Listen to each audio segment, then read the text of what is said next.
ਲਓ ਜੀ, ਜਿਹੜੀ ਨਵੀਂ ਪਾਕਿਸਤਾਨ ਅਤੇ ਸਾਊਦੀ ਅਰਬ ਦੇ ਸਫਾਰਤਕਾਰੀ ਹੋ ਰਹੀ ਹੈ, ਇਹਦੀ ਪਹਿਲੀ ਸੀੜੀ ਉੱਤੇ ਪੈਰ ਰੱਖਦਿਆਂ ਸਾਰ ਹੀ ਇੰਡੀਆ ਦੀਆਂ ਚੀਕਾਂ ਨਿਕਲ ਗਈਆਂ ਹਨ। ਔਰ ਇੰਡੀਆ ਜਿਹੜਾ ਇਸ ਵੇਲੇ ਰੋ ਰਿਹਾ ਕਿ ਗਲਫ ਦੇ ਵਿੱਚ 90 ਲੱਖ ਬੰਦਾ ਲੇਬਰ ਉਹਦੀ, ਅਤੇ ਪੂਰੇ ਸਾਊਦੀਆ ਵਿੱਚ ਜਿਹੜਾ 26 ਲੱਖ ਬੰਦਾ, ਫਿਰ 26 ਲੱਖ ਬੰਦਾ ਜਿਹੜਾ ਉਹਦਾ ਕੀ ਬਣੇਗਾ। ਅਤੇ ਇੰਡੀਆ ਨੇ ਅਗਰ ਮਤਲਬ ਸਾਊਦੀ ਅਰਬ ਨੇ ਕੱਢ ਦਿੱਤਾ ਤਾਂ ਇੰਡੀਆ ਦੀ ਤਾਂ ਮਸ਼ਤ ਜਿਹੜੀ ਹੈ ਧੜਮ ਕਰਕੇ ਡਿੱਗ ਪਏਗੀ। ਇੱਥੋਂ ਸਾਬਤ ਹੁੰਦਾ ਹੈ ਕਿ ਜਿਹੜਾ ਗਲਫ ਦੇ ਵਿੱਚ, ਜਿਹੜੇ ਗਜ਼ਾ ਦੇ ਵਿੱਚ ਬੰਦੇ ਸ਼ਹੀਦ ਹੋਏ ਨੇ ਫਲਸਤੀਨ ਵਿੱਚ, ਉਹ ਸਾਰੇ ਅਰਬਾਂ ਮੁਲਕਾਂ ਹੀ ਸ਼ਹੀਦ ਕਰਵਾਏ ਨੇ। ਅਗਰ ਉਹ ਬਾਹਰ ਵਕਤ ਫੈਸਲੇ ਲੈਂਦੇ, ਇੰਡੀਆ ਦੀ ਲੇਬਰ ਬਾਹਰ ਕੱਢਦੇ, ਅਜੇ ਵੀ ਦੂਸਰੇ ਮੁਲਕਾਂ ਨੇ ਅਜੇ ਨਹੀਂ ਮਤਲਬ ਕੀਤਾ ਆਪਣਾ ਸਟੈਪ ਲਏ, ਲੇਕਿਨ ਸਾਊਦੀ ਅਰਬ ਨੇ ਲਿਆ, ਬੜੀ ਗੱਲ। ਅਗਰ ਪਹਿਲੇ ਸਟੈਪ ਲੈਂਦੇ, ਹੁਣ ਤੱਕ ਜਿਹੜੇ ਬੰਦੇ ਸ਼ਹੀਦ ਹੋਏ ਨੇ ਫਲਸਤੀਨ ਦੇ ਨਹੀਂ ਸਨ ਹੋਣੇ।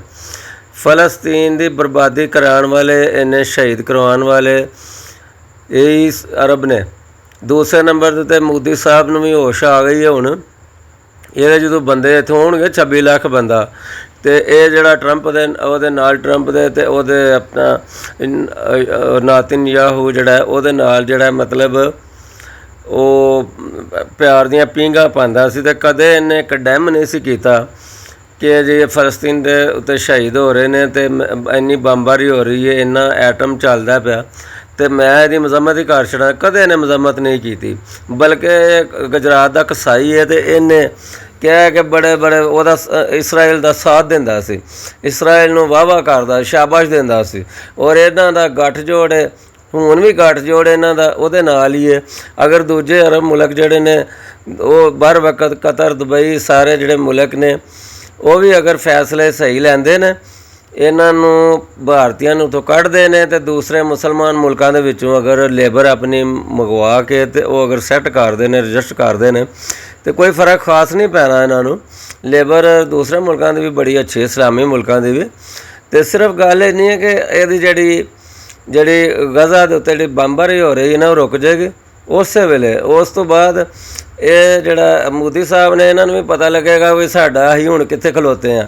ਇਸ ਵੇਲੇ ਕੋਈ ਮੁਲਕ ਇਹਨਾਂ ਨੂੰ ਮੂੰਹ ਨਹੀਂ ਲਾ ਰਿਹਾ, ਕਿਉਂਕਿ ਝੂਠ ਇੱਕ ਦਿਨ ਜਿਹੜਾ ਉਹ ਬੇਨਕਾਬ ਹੁੰਦਾ। ਇਹ ਜਿਹੜਾ ਝੂਠ ਦਾ ਬਿਆਨੀਆ ਸੀ, ਉਹਦਾ ਲੋਕਾਂ ਨੂੰ ਆਸਤਾ ਪਤਾ ਲੱਗ ਗਿਆ। ਅਰਬਾਂ ਮੁਲਕਾਂ ਨਾਲੋਂ ਪਹਿਲੇ ਜਿਹੜੇ ਯੂਰਪੀਅਨ ਮੁਲਕ ਨੇ, ਜਿਸ ਤਰ੍ਹਾਂ ਮਤਲਬ ਫਰਾਂਸ, ਆਪਣਾ ਦੂਸਰੇ UK ਵੇ, ਇੰਗਲੈਂਡ, ਇਹਨਾਂ ਸਾਰਿਆਂ ਦੂਸਰੇ ਮੁਲਕ ਨੇ, ਉਹਨਾਂ ਸਾਰਿਆਂ ਨੇ ਪਹਿਲੇ ਨਾ ਫਲਸਤੀਨ ਨੂੰ ਤਸਲੀਮ ਕੀਤਾ, ਠੀਕ ਹੈ। ਅਤੇ ਲੇਕਿਨ ਇਹ ਜਿਹੜੀ ਮਤਲਬ ਅਰਬਾਂ ਨੇ ਬਾਅਦ ਦੇ ਵਿੱਚ ਮਤਲਬ ਇਹ ਜਿਹੜਾ ਨਾ ਉਹ ਸਾਥ ਦਿੰਦੇ ਨੇ ਪਏ। ਅਜੇ ਤਾਂ ਥੋੜ੍ਹਾ ਜਿਹਾ ਸਾਊਦੀਆਂ ਨੇ ਸਾਥ ਦਿੱਤਾ, ਅਤੇ ਮਤਲਬ ਗੱਲ ਕਰਨਾ ਹੈ ਕਿ ਸਿਰਫ ਐਵੇਂ ਹੀ ਪਾਸਾ ਹੀ ਪਲਟਿਆ, ਉਹਨੇ ਸਿਰਫ ਥੋੜ੍ਹਾ ਜਾ ਕੇ ਇੱਕ ਮੁਆਹਦਾ ਕੀਤਾ ਬਸ ਉਹਨੇ, ਠੀਕ ਹੈ, ਦਫਾਈ ਮੁਆਹਦਾ, ਠੀਕ ਹੈ। ਅਤੇ ਦੂਸਰੇ ਨੰਬਰ ਦੇ ਉੱਤੇ ਜਿਹੜੇ ਕੋ ਅਕਲ ਦੇ ਅੰਨੇ ਇਹ ਗੱਲ ਕਰਦੇ ਨੇ ਕਿ ਜੀ ਪਾਕਿਸਤਾਨ 'ਤੇ ਹਮਲਾ ਇੰਡੀਆ ਹੋ ਗਿਆ, ਇੰਡੀਆ ਅਗਰ ਹਮਲਾ ਕੀਤਾ ਅਤੇ ਸਾਊਦੀ ਅਰਬ ਨੇ ਜਿਹੜਾ ਨਾ ਉਹ ਪਾਕਿਸਤਾਨ ਦਾ ਸਾਥ ਨਹੀਂ ਦੇਣਾ। ਬਈ ਕਿਉਂ ਨਹੀਂ ਸਾਥ ਨਹੀਂ ਦੇਣਾ? ਜਿਹੜਾ ਉਹਨਾਂ ਨੇ ਪੈਸਾ ਲਾਣਾ ਤਿਆਰੇ ਬਣਾਉਣ 'ਤੇ, ਆਪਣਾ ਮਿਜ਼ਾਈਲ ਬਣਾਉਣ ਦੇ ਉੱਤੇ, ਉਹ ਪਾਕਿਸਤਾਨ ਹੀ ਪੇ ਹੋਣੇ ਨੇ, ਪਾਕਿਸਤਾਨ ਵਾਲੇ ਚਲਾਣੇ ਨੇ ਉਹਨਾਂ ਦੇ ਤਿਆਰੇ, ਉਹਨਾਂ ਦੇ ਮਿਜ਼ਾਈਲ, ਸਾਰਾ ਕੁਝ ਚਲਾਉਣਾ, ਜਿੱਧਰ ਮਰਜ਼ੀ ਇਸਤੇਮਾਲ ਹੋ ਜਾਏਗਾ, ਕੋਈ ਐਡੀ ਫਿਕਰ ਵਾਲੀ ਗੱਲ ਨਹੀਂ। ਪਾਕਿਸਤਾਨ ਦੇ ਵਿੱਚ ਉਹ ਵੀ ਲੋਕ ਰਹਿੰਦੇ ਜਿਹੜੇ ਰਾਏ ਰੱਖਦੇ ਨੇ ਕਿ ਮਤਲਬ ਜਿਹੜਾ ਬਾਜਵੇ ਨੇ ਜਿਹੜਾ ਟਾਈਮ ਜ਼ਾਇਆ ਕੀਤਾ ਔਰ ਕੌਮ ਦਾ ਨੁਕਸਾਨ ਕੀਤਾ, ਕੈਦੀ ਨੰਬਰ 804 ਨੇ, ਉਹ ਜਿਹੜਾ ਉਹ ਕੋਈ ਗੱਲ ਹੀ ਨਹੀਂ ਸਮਝਦੇ। ਪਾਕਿਸਤਾਨ ਨੂੰ ਬਹੁਤ ਜ਼ਿਆਦਾ ਪਿੱਛੇ ਸੁੱਟ ਗਏ ਨੇ। ਹੁਣ ਮਾਸ਼ਾਅੱਲਾ ਕਿਆਦਤ ਆਈ ਹੈ, ਜਨਰਲ ਆਸਫ ਮਨੀਰ ਸਾਹਿਬ, ਉਹਨਾਂ ਦੀ ਆਪਣਾ ਕਿਆਦਤ ਵਿੱਚ ਪਾਕਿਸਤਾਨ ਬਹੁਤ ਦਿਨ ਬ ਦਿਨ ਤਰੱਕੀ ਕਰ ਰਿਹਾ, ਔਰ ਆਪਣਾ ਸਫਾਰਤਕਾਰ ਦੀ ਬਿਹਤਰੀਨ ਅਰੋਜ਼ ਦੀ ਪਹਿਲੀ ਸੀੜੀ ਉੱਤੇ ਪੈਰ ਧਰਨਾ ਸ਼ੁਰੂ ਕਰਤਾ। ਅੱਲਾ ਦੇ ਫਜ਼ਲ ਨਾਲ ਇੰਨੇ ਨਾਲ ਉਹਦੀਆਂ ਚੀਕਾਂ ਨਿਕਲ ਗਈਆਂ ਨੇ। ਅਤੇ ਹੁਣ ਪਤਾ ਲੱਗੇਗਾ ਇਸਰਾਈਲ ਨੂੰ ਵੀ ਕਿ ਚੁਆਨੀ ਕਿੰਨੇ ਗਾਹ ਚੌੜੀ ਹੁੰਦੀ ਹੈ, ਠੀਕ ਹੈ ਨਾ। ਅਤੇ ਵਕਤ ਦੇ ਨਾਲ ਨਾਲ ਇਨਸ਼ਾ ਅੱਲਾਹ ਤਾਲਾ ਹਰ ਚੀਜ਼ਾਂ ਤਬਦੀਲ ਹੁੰਦੀਆਂ ਨੇ, ਅਤੇ ਅੱਲਾਹ ਤਾਲਾ ਬਿਹਤਰ ਕਰੇ, ਪਾਕਿਸਤਾਨ ਨੂੰ ਅੱਲਾਹ ਤਾਲਾ ਤਰੱਕੀ ਦੇਵੇ। ਅਤੇ ਪਾਕਿਸਤਾਨ ਦੇ ਅੰਦਰੂਨੀ ਜਿਹੜੇ ਮਾਮਲਾਤ ਨੇ, ਅਦਾਰੇ ਨੇ, ਇਹਨਾਂ ਨੂੰ ਵੀ ਠੀਕ ਕਰਨ ਵੱਲ ਤਵੱਜੋ ਦੇਣੀ ਚਾਹੀਦੀ ਹੈ। ਅਗਰ ਬਾਹਰੋਂ ਤਰੱਕੀ ਹੁੰਦੀ ਹੈ ਤਾਂ ਪਾਕਿਸਤਾਨ ਦੇ ਅੰਦਰੂਨੀ ਜਿਹੜੇ ਅਦਾਰੇ ਨੇ ਇਹ ਠੀਕ ਨਾ ਹੋਣ, ਅਤੇ ਪਾਕਿਸਤਾਨ ਦੀ ਤਰੱਕੀ ਦੇ ਜਿਹੜੇ ਸਮਰਾਟ ਨੇ ਉਹ ਆਵਾਮ ਤੱਕ ਜਿਹੜੇ ਨੇ ਪਹੁੰਚਣੇ ਮੁਸ਼ਕਿਲ ਨੇ। ਲੋਕ ਤਾਂ ਆਉਂਦੇ ਨੇ ਤੇਲ ਨਿਕਲ ਆਏ, ਅਤੇ ਤੇਲ ਦੀਆਂ ਜੇ ਨਹਿਰਾਂ ਵੀ ਇੱਥੋਂ ਵਗ ਜਾਣ, ਅਤੇ ਆਵਾਮ ਨੂੰ ਕੋਈ ਫਾਇਦਾ ਨਹੀਂ ਹੋਣਾ। ਇਸ ਵਾਸਤੇ ਕਿ ਪਾਕਿਸਤਾਨ ਦੇ ਜਿਹੜੇ ਹੁਕਮਰਾਨ ने ना वो मतलब नहरों का मूँह भी किसी होर पासे कर लैणगे। सही है ना। तो बहुत बहुत मेहरबानी, बहुत बहुत शुक्रिया। खुदा हाफिज़। सुनो इंडिया दी चीकां, उन्होंने तबसरा नगार की आंदे ने, तुसी सुनो। बड़ी मेहरबानी। अस्सलाम वालेकुम। खुदा हाफिज़। और उस कंट्री का नाम है इजराइल। साथ में ये कहने को तो इस्लामिक नेशंस हैं सारे के सारे, लेकिन इजराइल से डरते हैं और इजराइल से डर के अमेरिका के पिट्ठू बने रहते हैं। अमेरिका के पिट्ठू बने रहते हैं तो बिजनेस चलता है, इनका धंधा पानी चलता है। कर तो एक्चुअली गल्फ नेशन वाले भी कुछ नहीं रहे पैलेस्टाइन के लिए। सऊदी हो, बहरीन हो, यूएई हो, कतर हो या बाकी लोग, वो भी कुछ नहीं कर रहे हैं। कतर वाले थोड़ी बहुत बातचीत कर लेते हैं, लेकिन कतर वाले तो पूरे अमेरिकन हैं। तो इंडिया ने इस अटैक को कंडेम किया, इजराइल को कंडेम नहीं किया। इस बात को सारे गल्फ कंट्री देख रहे थे कि गजा के अंदर जितना सत्यानाश हो रहा है, कि वहां मिलियंस एंड मिलियंस को मार दिया गया है। 65,000 लोग मारे गए हैं और मिलियंस जो है त्रस्त हो गए, वहां पर टॉर्चर्ड हैं। लेकिन इंडिया एक वर्ड नहीं बोलता कि सिर्फ ये कह के ये ह्यूमन प्रॉब्लम है और ये नहीं होना चाहिए। लेकिन इजराइल को इंडिया ने कभी कंडेम नहीं किया। ये बहुत बड़ी बात है कि इतना बड़ा जेनोसाइड होता है, नरसंहार होता है, लेकिन हम उसको कंडेम नहीं करते, हम इजराइल का नाम नहीं लेते। टोटल 90 लाख भारतीय गल्फ में काम करते हैं और ये सारे इस्लामिक मुल्क हैं। A to Z 90 lakh Indians, जिसमें व्हाइट कॉलर वर्कर भी हैं, ब्लू कॉलर वर्कर भी हैं, वो काम करते हैं। और उसमें 26 लाख लोग सऊदी अरेबिया में काम करते हैं। लगभग मुझे लगता है कि इससे ज़्यादा जो वर्कर्स हैं वो सिर्फ और सिर्फ यूएई के अंदर काम करते हैं। जी हाँ, अब सवाल ये पैदा होता है कि क्या इनके ऊपर कोई खतरे की घंटी है? दो बड़े मुल्क, दो बड़े इस्लामिक मुल्क 90 लाख में से 60 लाख भारतीयों को होस्ट करते हैं। 26 लाख करीब करीब सो कॉल्ड 26.5 लाख जो हैं सऊदी में और 35.5 लाख या 35 लाख यूएई के अंदर, तो करीब 62 लाख तो यही हो जाते हैं। तो 2/3 66% जो हैं, जो वर्कर्स हैं या वाइट कॉलर वर्कर्स हैं, वो इन इस्लामिक मुल्कों में काम करते हैं। एक चीज जो वहां पर निकल के आ रही है, वो देख रहे हैं कि धीरे धीरे, क्योंकि उन सब के अंदर एक कंट्री का डर है और उस कंट्री का नाम है इजराइल। साथ में ये कहने को तो इस्लामिक नेशंस हैं सारे के सारे, लेकिन इजराइल से डरते हैं और इजराइल से डर के अमेरिका के पिट्ठू बने रहते हैं। अमेरिका के पिट्ठू बने रहते हैं तो बिजनेस चलता है, इनका धंधा पानी चलता है। पर एक बात है कि इन मुल्कों ने भी नोट किया कि धीरे धीरे कहीं ना कहीं भारत का झुकाव इजराइल की तरफ ज्यादा हुआ है। इंडस्ट्रियल कोलैबोरेशंस हो, मिलिट्री कोलैबोरेशंस हो, या अभी कतर में भी जो अटैक हुआ, तो जब इंडिया ने कतर से बात की, मोदी जी ने कतर से बात की, तो कहा कि मैं इजराइल की इस हरकत को कंडेम करता हूं। लेकिन जब यूनाइटेड नेशन के अंदर प्रपोजल आता है, एक इंडिया का स्टेटमेंट आता है अभी इसी हफ्ते, तो इंडिया ने इस अटैक को कंडेम किया, इजराइल को कंडेम नहीं किया। इस बात को सारे गल्फ कंट्री देख रहे थे कि गजा के अंदर जितना सत्यानाश हो रहा है, कि वहां मिलियंस एंड मिलियंस को मार दिया गया है, 65,000 लोग मारे गए हैं और मिलियंस जो है त्रस्त हो गए, वहां पर टॉर्चर्ड हैं। लेकिन इंडिया एक वर्ड नहीं बोलता कि सिर्फ ये कह के ये ह्यूमन प्रॉब्लम है और ये नहीं होना चाहिए। लेकिन इजराइल को इंडिया ने कभी कंडेम नहीं किया।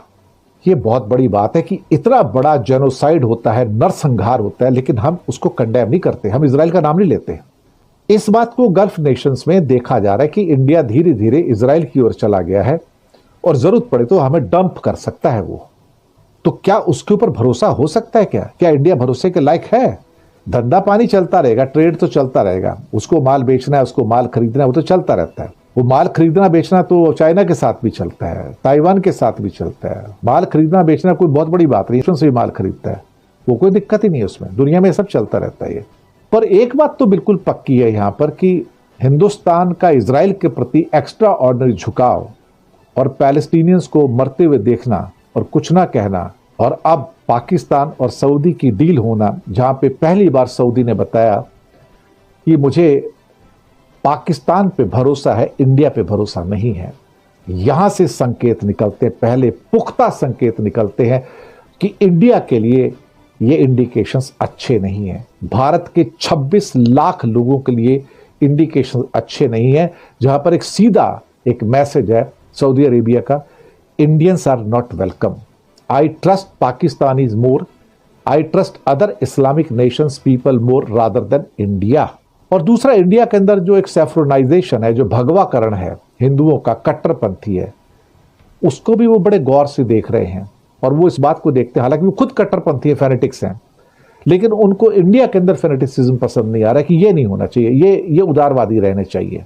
ये भी दोगलापन है कहने को तो, लेकिन एक इंडिकेशन तो गल्फ से निकलना शुरू हो गया कि भाई इंडियंस के प्रति जो नफरत अमेरिका में, कनाडा में, ब्रिटेन में, आयरलैंड में या ऑस्ट्रेलिया में जो देखने को मिल रही है, क्या उस नफरत की अब शुरुआत गल्फ नेशन से हो रही है? और 26 लाख भारतीयों की नौकरी के ऊपर तलवार लटक गई है? बिल्कुल लटक गई है साहब, बिल्कुल लटक गई है। यानी कि आज के बाद जब सऊदी ने क्लियर कट डिसीजन ले लिया कि मैं पाकिस्तान के साथ खड़ा हूं और इंडिया के साथ नहीं खड़ा हूं, जबकि उसको पता था कि इंडिया मेरा दोस्त है। मोदी जी 3 बार यात्रा कर चुके हैं सऊदी की आज तक एज ए प्राइम मिनिस्टर, उनको सर्वोच्च सम्मान मिला है, हाईएस्ट अवार्ड उनको मिला है उसका, सऊदी का। सऊदी ने इंडिया को ड्रॉप कर दिया और पाकिस्तान को ऑप्ट कर लिया। यह बहुत बड़ा डिप्लोमेटिक संकेत है, समझ सको तो समझो, यही सच बात है। 26 लाख भारतीय, क्या होगा मुझे नहीं पता, लेकिन आज के बाद शायद इंडियंस लेबर के रूप में शायद उतने पसंद ना किए जाएं जितना बाकी इस्लामिक देशों से लोग आते हैं वहां पर। एक पॉसिबिलिटी अब खड़ी हो गई है कि गल्फ नेशन में हमारे ऊपर अब खतरे मंडराने शुरू हो गए हैं, और उसकी शुरुआत सऊदी अरेबिया से आई है कि 26 लाख भारतीयों की नौकरी भी खतरे में आ गई। हम सिर्फ नाम के लिए कहते रहे कि हम 2 नेशन थ्योरी में विश्वास रखते हैं, लेकिन हमने कभी भी इजराइल को गजा के अंदर अत्याचार के लिए, जेनोसाइड के लिए, नरसंहार के लिए हमने उसकी आलोचना नहीं की। हमने एक बार भी हमने आलोचना नहीं की कि जो इजराइल कर रहा है वो गलत कर रहा है। हम बस इतना कहते थे कि इजराइल में मानवीय संकट है, वो हल होना चाहिए, लेकिन यह नहीं कहा कि इसके लिए इजराइल जिम्मेदार है। भुखमरी से लोग मर रहे हैं गजा के अंदर, इंडिया कुछ नहीं बोल रहा है, दुनिया देख रही है इसको। कर तो एक्चुअली गल्फ नेशन वाले भी कुछ नहीं रहे पैलेस्टाइन के लिए, सऊदी हो, बहरीन हो, यूएई हो, कतर हो या बाकी लोग, वो भी कुछ नहीं कर रहे हैं। कतर वाले थोड़ी बहुत बातचीत कर लेते हैं, लेकिन कतर वाले तो पूरे अमेरिकन हैं।